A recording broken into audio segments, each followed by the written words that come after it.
우리가 기록을 잘 하지 않는 이유가 무엇일까요? 단순히 귀찮아서 또는 시간이 없어서일까요? 그렇다면 시간이 아주 많은 휴가 때는 기록을 잘 하시나요? 평소에 기록을 잘했던 사람들이 시간이 많을 때 더 많이 기록하는 법입니다. 이것은 독서나 운동도 마찬가지입니다. 많은 사람들이 독서를 왜 하지 않느냐 또는 운동을 왜 하지 않느냐라고 물으면 첫 번째 나온 대답이 시간이 없어서입니다. 여러분들이 생각하는 기록을 잘하지 않는 이유에 대해 댓글로 써주시길 바랍니다. 나중에 여러분들이 댓글을 모아 영상을 만들어 볼 계획입니다. 제가 현직에 있을 때 교육 중에 이런 방식으로 교육을 많이 진행하였습니다. 물론 정답을 찾는 것은 아니지만 이런 과정을 통해 우리가 기록을 이런 다양한 이유로 하지 않는다는 사실을 알게 되고 다른 생각을 가지면 기록에 도전할 수도 있으니까요. 제가 가진 생각을 말씀드리겠습니다. 기록을 제대로 하기 위해서는 필요성을 먼저 느끼게 만들어주는 것이 중요합니다. 그러나 이 필요성은 기록에 한정한 것은 아닙니다.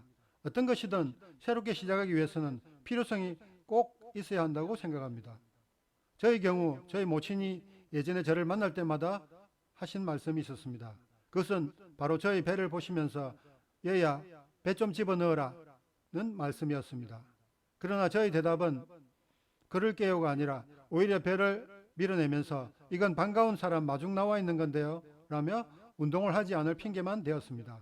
그러다 몇 년이 지나 정기검진에서 대사증후군 초기 진단을 받고 운동을 하지 않으면 평생 약을 먹어야 한다는 의사의 말을 듣고 운동의 필요성을 느끼게 되어 지금까지 계속 운동을 하고 있습니다.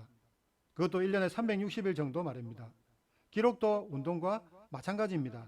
필요성을 먼저 느끼십시오. 그것도 가능한 아주 강력하게 말입니다.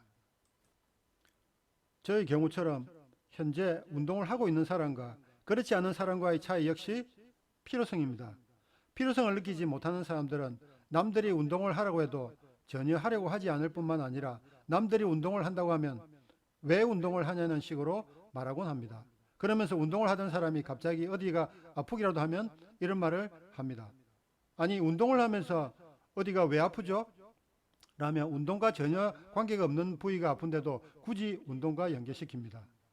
제가 아침마다 절 운동을 하면서 치과에 다녀왔다고 하면 절 운동을 하는데 왜 치과에 다녀왔냐며 의아해하는 것과 마찬가지라면 이해가 될까요? 이렇게 말하는 사람은 운동을 하지 않을 핑계거리를 찾고 있는 것입니다. 운동과 관계없는 것이라 하더라도 관계없습니다. 운동을 하지 않고 있는 사람은 아무리 운동을 하더라도 건강은 나빠질 수 있다는 사실을 통해 자신이 운동을 하지 않으려는 것을 합리화하려는 것입니다. 그럼 우리가 운동을 하는 이유가 무엇일까요? 어떤 사람은 취미로 운동을 하기도 하고 어떤 사람은 건강을 지키기 위해 운동을 하기도 합니다. 누구에게는 운동이 미래의 꿈이기도 합니다. 저의 경우 체중을 줄이기 위하여 절 운동과 발끝 부딪히기를 시작하였는데 나중에 정기 검진 결과 의사로부터 대사증후군으로 인해 운동을 권유받고 걷기를 추가하였습니다. 그래서 지금은 절 운동과 발끝 부딪히기 그리고 걷기 3종 세트로 저희 건강을 지키고 있습니다. 여러분은 어떤 이유로 운동을 하고 있습니까? 그렇다면 운동을 하지 않는 이유는 무엇일까요? PPT에 있는 것처럼 시간이 없어서거나 아직 건강해서 운동의 필요성을 못 느끼는 사람들도 있을 것이고 정말 운동을 싫어하는 사람도 있을 것입니다. 사실 아무런 이유 없이 운동을 하지 않은 사람도 있을 것이고 그 외 다양한 이유로 운동을 하지 않고 있을 것입니다. 저도 운동을 정말 싫어하는 사람 중에 한 명이었습니다. 그러나 필요성을 느껴 지금처럼 1년에 360일 동안 하고 있습니다. 기록도 필요성을 느끼는 것이 제일 중요한 이유라면 이유인 것입니다. 만약 운동을 하지 않는 사람들에게 운동의 중요성을 알려준다고 운동을 하게 될까요? 누군가에게 행동을 이끌어내는 것은 긍정적인 요소가 아주 강하거나 반대로 부정적인 요소가 아주 강할 때입니다. 제가 교육 중에 이런 비유를 자주 하였습니다. 만약 지금 다니는 회사에서 사장님이 긍정적인 방법으로 금년 정책을 시행한다고 했을 때 여러분은 어떻게 하겠습니까? 라며 다음과 같은 질문을 던집니다. 사장님이 지금부터 6개월 후에 혈액 속에 있는 니코틴 함량을 조사해 니코틴이 없다는 것이 확인되면 회사에서 1억을 무상으로 주겠다면 그래도 담배를 피시겠습니까? 라고 물으면 아무도 손을 들지 않습니다. 이번에는 질문을 바꾸어 이렇게 부정적인 방법으로 물어봅니다. 사장님이 지금부터 6개월 후에 혈액 속에 있는 니코틴 함량을 조사해 니코틴이 있는 것이 확인되면 회사를 나가야 한다면 그래도 담배를 피실 분이 있습니까? 라고 물으면 가끔 손을 드는 교육생이 있었습니다. 그러면 저는 혹시 회사가 마음에 들지 않습니까? 라고 묻기도 하였습니다.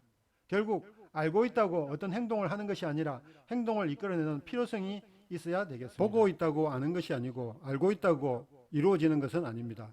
많은 유튜버들이 항상 이런 말을 자주 합니다. 구독, 알람, 좋아요 눌러달라는 말을 합니다.